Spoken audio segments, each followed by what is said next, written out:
Kali ini saya akan membuat video kembali dan berdasarkan pengalaman atau masih dalam rangka buku-buku yang menjadi modal atau pengantar perkuliahan di kelas. Salah satunya buku dosen pembimbing akademik saya sendiri, yaitu Pak Purwohusodo. Beliau dalam latar belakang akademiknya dari filsafat ya, dan dia juga seorang filsuf satu-satunya di jurusan saya. Kini saya dengar dari senior, ada pula filsuf di jurusan saya selain Pak Puro tadinya, tetapi kini sudah almarhum, yang bernama Pak Basuki. Jadi mata kuliah pengantar filsafat ilmu ini adalah mata kuliah semester pertama di jurusan kami, jurusan sejarah, dan menarik sekali bagi saya ketika hari pertama waktu saya masuk kuliah dan itu langsung belajar filsafat oleh Pak Purwo, yang ternyata itu dosen pembimbing akademik saya sendiri. Tetapi dalam pertemuan kelas itu bagi saya cukup menarik dan sangat berkesan. Pembelajaran pertama saya di kampus. Jadi banyak sekali yang ingin saya sampaikan sebenarnya, tetapi kurang wadah atau kurang tempat ketika kita berbicara filsafat dalam hal seperti ini. Mungkin kedepannya kita akan mengadakan diskusi filsafat, baik itu secara kolektif atau secara independen. Menurut saya bagus karena filsafat dengan sejarah mempunyai garis persamaan atau ada beberapa hal yang sama antara kedua ilmu ini dan tidak bisa dipisahkan bagi saya. Begitupun dengan ilmu sejarah maupun ilmu geografi yang kaitannya erat. Jadi mungkin menurut saya seperti itu. Dalam buku ini pasti tidak asing bagi mahasiswa jurusan ilmu sejarah di Universitas Andalas, karena awal masuk perkuliahan di semester 1 pasti mendapatkan mata kuliah pengantar filsafat ilmu dan diwajibkan mempunyai buku ini, diwajibkan sekali. Dan tugas-tugas atau bahan atau sumber dalam perkuliahan pasti dari buku ini. Jadi pasti teman-teman atau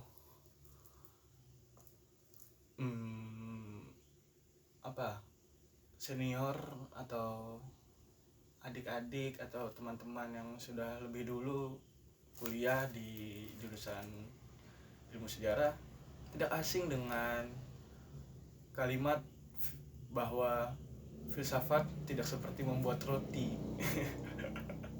Itu yang menjadi jargon atau tanda kutip olok-olok mahasiswa ketika ingin belajar filsafat atau berbicara filsafat. Dimulai dengan hal seperti itu pembukaannya. Jadi ketika kita ingin berdiskusi filsafat pasti selalu atau sering ada yang nyeletuk filsafat tidak seperti membuat roti. Langsung merujuk pada buku ini karena pengantar dari buku ini adalah seperti itu yang dikemukakan oleh Louis Althusser, salah satu guru besar filsafat di kampus Amerika, saya lupa tepatnya.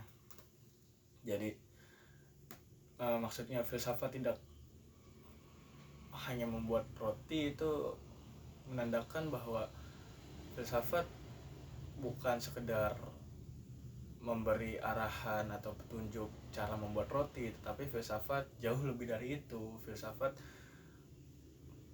menyiapkan tungku, filsafat memberikan resep adonan yang benar, filsafat juga mengangkat roti dari tungkunya, menyalakan api di tungkunya. Jadi filsafat tidak hanya sekedar membuat roti, itu menunjukkan atau menandakan bahwa filsafat itu menurut Lutkasov suatu kumpulan pengetahuan, semua pengetahuan yang bisa dikritik dan bisa diambil intisarinya, lalu diterapkan atau diimplementasikan dalam kehidupan sehari-hari, yang membuat implementasi itu menjadi kita manusia yang bijaksana. Ya, kira-kira gambarannya seperti itulah. Tetapi bagi para filsuf, tentu pengertian filsafat itu beda-beda dan cukup rumit. Dan kenapa apa hubungannya ilmu sejarah dengan filsafat ilmu atau filsafat secara garis besar? Karena ketika kita membaca filsafat, kita juga mengetahui pemikiran tokoh-tokoh atau filsuf tersebut, dan itu masuk ke dalam aliran atau kategori sejarah pemikiran. Jadi itu yang tidak bisa dipisahkan dari ilmu sejarah maupun filsafat. Dan dalam buku ini juga berbicara tentang sejarah filsafat, seperti dibagi secara garis besar bahwa ada 3 dalam dunia ini.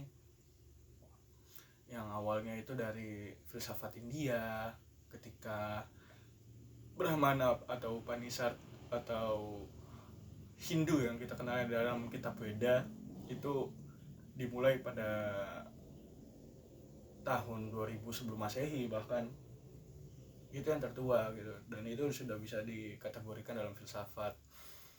Terus juga sampai ke filsafat India kontemporer tentang Mahatma Gandhi salah satunya. Terus masuk ke dalam filsafat Tiongkok yang dimulai dari Konfusianisme, Kongfuce atau Kongfusu yang kita kenal sekarang, atau Konghucu yang kita kenal sekarang, dimulai dari beliau. Terus tentang Taoisme atau yang diajarkan oleh Lao Tse atau Mose, Facia. Banyak dalam filsafat Tiongkok yang hampir mirip dengan filsafat India. Dan ketika Buddha itu menelurkan atau mengeluarkan pemikiran-pemikirannya, itu masuk ke zaman skeptisisme dari filsafat India. Itu hampir terlewatkan. Jadi dari tahapan itu dari Hindu, habis itu zaman Weda, terus zaman skeptisisme, terus zaman skeptis dari Buddha. Dan itu pun diserap kembali atau disadur kembali oleh filsafat Tiongkok. Itu dimulai dari abad atau tahun 200 sebelum Masehi, sama-sama diimplementasikan. Jadi dari filsafat India atau Buddha, itu aliran atau pemikiran dari Buddha diserap oleh filsafat Tiongkok tentang Buddha itu. Dan cukup lama malah di Tiongkok ini pemikiran Buddha dipelajari atau diterapkan di Tiongkok dari tahun 200 sebelum Masehi yang dari India tadi, sampai abad ke-10 atau bahkan abad ke-11, 1000 Masehi kalau tidak salah saya tepatnya. Jadi abis itu lanjut ke pemikiran-pemikiran kontemporer dari Tiongkok, dari Marxis, seperti yang dibawa oleh atau diimplementasikan oleh Mao Zedong yang kita kenal sebagai Bapak Republik Rakyat Tiongkok pula, kan. Terus ada filsafat Yunani yang menjadi kiblat atau utama dalam ilmu pengetahuan. Padahal dari periode waktu itu berbeda, jauh berbeda dari filsafat India maupun filsafat Tiongkok. Tetapi kenapa filsafat Yunani bisa menjadi yang utama atau yang mendasar dalam ilmu pengetahuan?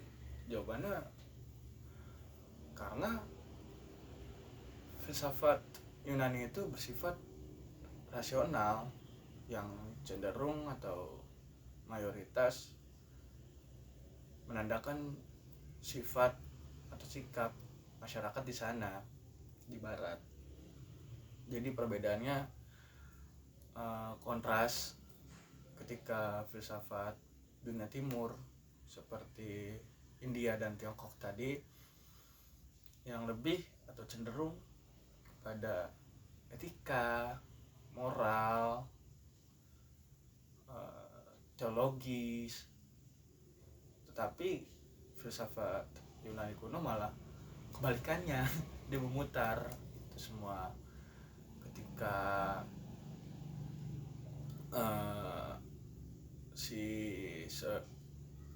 filsafat Yunani kuno ini dilahirkan, didasarkan dari 3 unsur setidaknya. Jadi dimulai dari para dewa-dewa atau mitologi, politeisme, kepercayaan banyak dewa waktu itu di Yunani kuno, itu membuat masyarakat atau manusia di sana bertanya-tanya mengapa matahari terbit dari timur dan tenggelam atau terbenam di barat. Mengapa Tuhan Zeus menjadi raja dari segala dewa? Mengapa Hermes seperti ini? Mengapa Apollo seperti ini? Ya seperti itulah. Filsafat itu bagi saya dan bagi para filsuf lain, beberapa filsuf lainnya, mungkin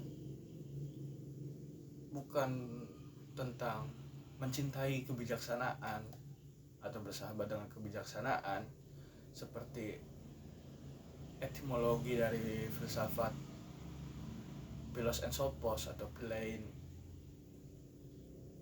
and Sophie. Jadi filsafat itu lebih dari mencintai kebijaksanaan, tetapi melahirkan suatu pertanyaan-pertanyaan yang tentunya tidak ada habisnya. Jadi filsafat itu penuh dengan pertanyaan. Filsafat itu penuh dengan rasa keingin tahuan.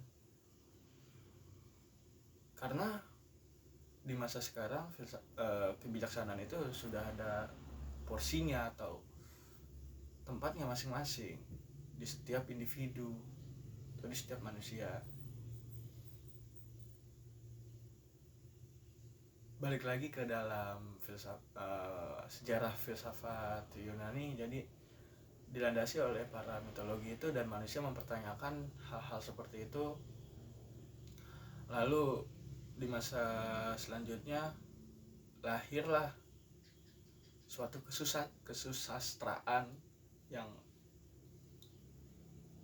populer dan agung. Salah satunya karya puisi dari Homerus, Ilias Odyssey. Jadi masyarakat Yunani kuno itu suka berpuisi, bersenandung. Salah satu karya yang populernya itu dari Homerus. Di sana juga banyak masyarakat yang tanda kutip kegiring oleh karya puisi tersebut atau mempertanyakan kinerja, tanda kutip kinerja para dewa tadi di dalam karya Ilias dan Odyssey. Terus sejarah filsafat Yunani dimulai pada abad ke-6 lebih tepatnya, ketika polis atau kota Miletos melahirkan atau menghasilkan apa yang tepat ya, seperti itu, seseorang pemikir arke atau prinsip utama dari kehidupan, yaitu Thales. Dia menyebutkan bahwa prinsip utama dalam kehidupan ini adalah air. Lalu di antitesakan atau dinegasikan oleh anak si Mandor bahwa tidak, substansi terdalam dalam kehidupan ini adalah tuh apeiron atau tak terbatas. Lalu dinegasikan lagi oleh Anaximenes bahwa tidak, prinsip utama atau substansi terdalam itu adalah udara.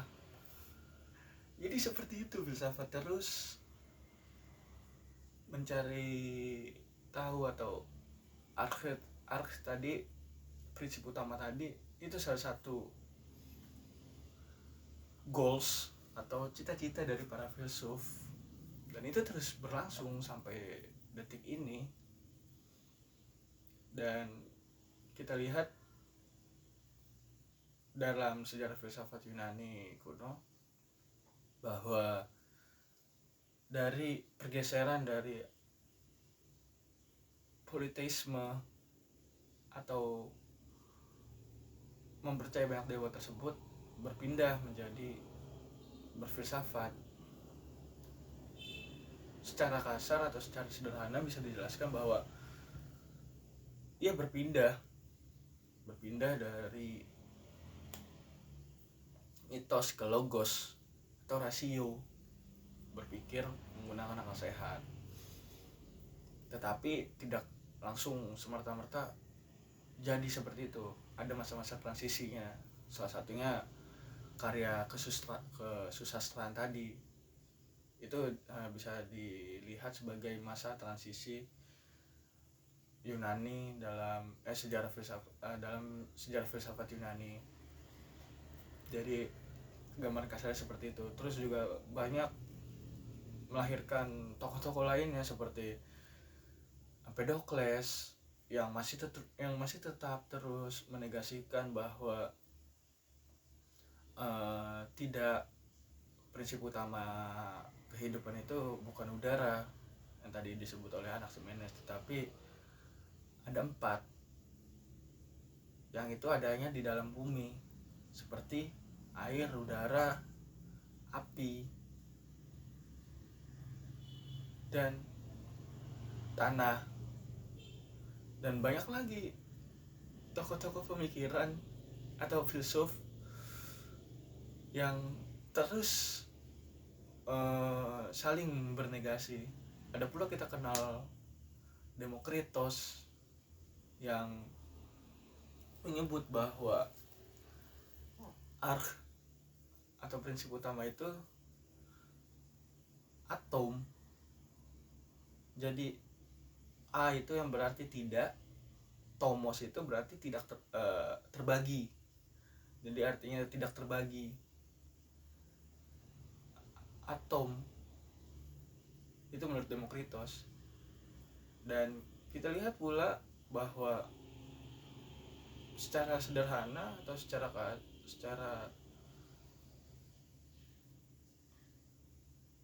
apa ya, secara pendek, secara sederhana, secara simpel, bahwa para filsuf Yunani kuno yang tadinya saya bilang berpindah dari mitos ke logos atau rasio, itu tanda kutip menjadi ateis atau tidak. A itu tidak, teis itu Tuhan, percaya pada Tuhan seperti yang kita kenal hari ini. Tetapi bukan berarti semua filsuf dari Yunani kuno atau Yunani sampai detik ini menjadi seorang ateis, yang digembar-gemborkan bahwa ketika kita belajar filsafat kita akan menjadi ateis atau mengurangi suatu iman terhadap teis kita atau kepercayaan kita terhadap Tuhan. Tetapi saya teringat oleh Pak Purwo bahwa filsafat itu bisa menjadi kawan dan lawan. Karena yang saya ketahui juga latar belakang Pak Purwo sebagai muslim yang puritan,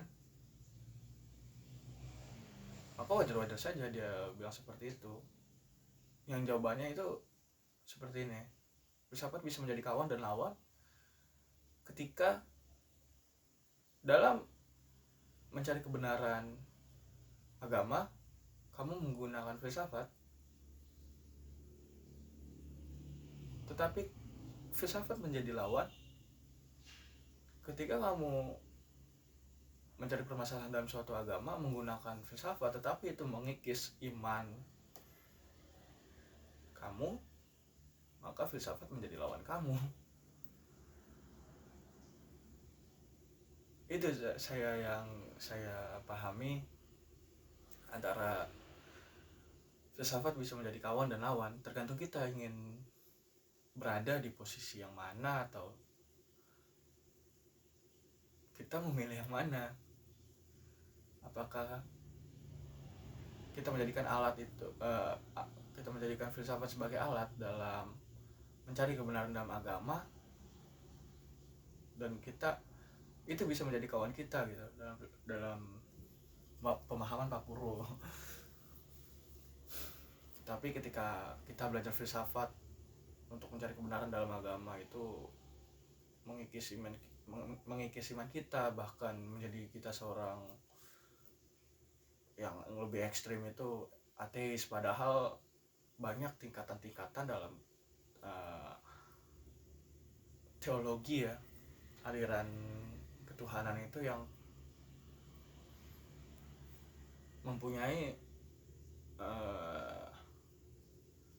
fase-fase tertentu. Jadi bukan berarti dalam teologi atau aliran filsafat ketuhanan itu antara ateis dan teis, bukan hanya itu, tetapi banyak pula yang ada di dalamnya seperti gnostik, deisme, segala macam.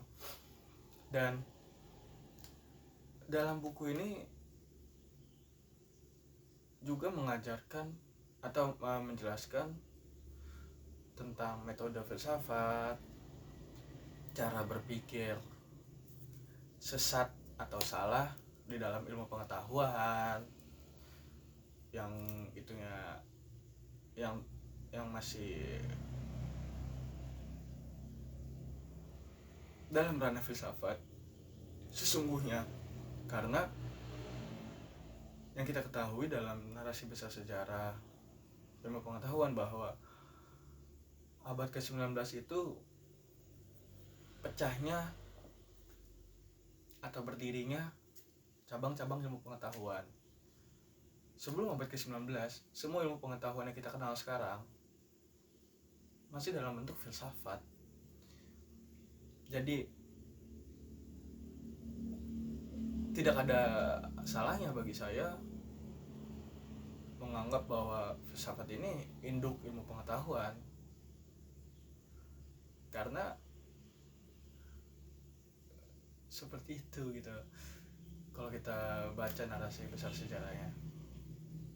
Dan sering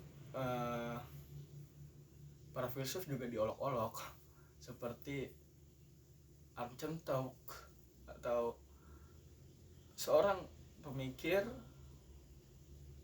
yang hanya bisa berkarya melalui kursinya. Jadi Itu salah satu bahan olok-oloknya. Seperti kita kenal Max Weber lah salah satu ya. Ketika dunia sedang konflik tentang birokrasi, ia tidak langsung terjun atau turun ke lapangan menenangkan masyarakat atau membuat kondisi seperti aman atau tenang gitu. Tetapi ia di kursinya ia berpikir dan menelurkan atau mengeluarkan suatu pemikiran yang kita pakai hingga saat ini, yaitu prinsip-prinsip dari birokrasi. Jadi ya bisa bisa dibilang ya para filsuf itu ya hanya santai-santai duduk, ya itu cara kerja mereka. Maka ketika ada diskusi filsafat yang berada di teater-teater di Jakarta, salah satu teater Hutan Kayu, itu dibuat suatu panggung, ada beberapa kursi, di situ ada 4 misalkan, karena tokoh atau pembicara dari diskusi itu para filsuf yang 4. Salah satunya Romo Agus Setio dari STF, Sekolah Tinggi Filsafat Trisakti di Jakarta juga. Itu seperti itu gitu. Dia juga merepresentasikan ya bahwa para filsuf ini bekerja seperti ini. Itu cuma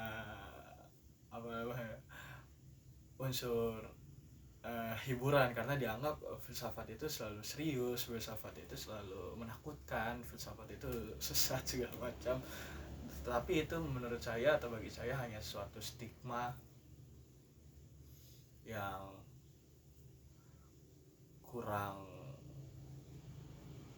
bisa diterima, karena seorang muslim puritan pun, atau kita lihat di dalam The Dark Age, narasi The Dark Age, sejarah Eropa, di sana melahirkan suatu filsuf teologi seperti Saint Agustinus, Saint Thomas Aquinas. Ia bisa menjelaskan bahwa agama atau kepercayaan melalui rasio, logika. Jadi bagi saya filsafat tidak berhenti dan tidak cepat melabeli atau cepat memberi kesimpulan bahwa ini salah, ini benar, atau ini jahat, ini baik. Kira-kira seperti itu. Di dalam buku ini juga cukup lengkap ya. Tetapi ini sebenarnya part pertama. Mungkin minggu depan saya akan membuat part keduanya, lanjutan dari buku ini. Ini masih relevan. Karena abis semester 1 saya mata kuliah filsafat pengantar ilmu. Ada pula di semester 2 itu sejarah pemikiran modern atau sejarah pemikiran barat. Jadi itu masih relevan dengan filsafat dan isinya juga para filsuf di dalamnya, dalam buku itu. Tetapi dalam buku ini tidak menjelaskan lebih rinci atau lebih banyak tentang tokoh-tokoh pemikir atau filsuf tadi. Cuma di sini masih menjelaskan apa itu filsafat, bagaimana cara menggunakan filsafat, apa yang dianggap benar dalam filsafat aliran A atau secara umumnya, apa yang dianggap salah dalam filsafat secara umumnya. Tetapi yang saya tekankan dalam buku ini adalah filsafat Yunani atau filsafat Barat, karena kiblat atau condongnya ilmu pengetahuan itu ke sana yang bersifat logos. Sio tadi. Filsafat Timur juga menarik, tetapi